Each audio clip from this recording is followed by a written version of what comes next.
Xullas bu videoda obunachim bilan birga bir duel o'ynaganman. Lekin duel oddiy emas. Duel oxirida obunachimga priz bor. Qanaqa priz bo'lishini oxirida ko'rasizlar.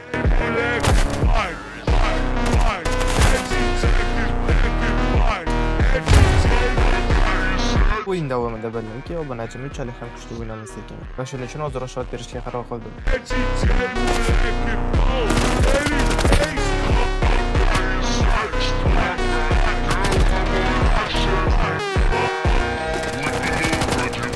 Va o'yinning oxirida obunachim xafa bo'lishi uchun ataylab nonushta so'yib qo'ydim.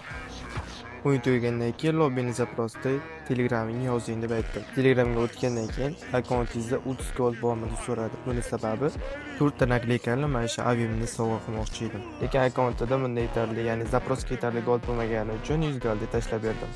Hattoki buni kutmagandim lekin. Rahmat aka vashi. Zo'r o'yin bo'ldi lekin. Mazza qildim, lekin vashi bo'lib ketdi siz bilan o'ynaganimga.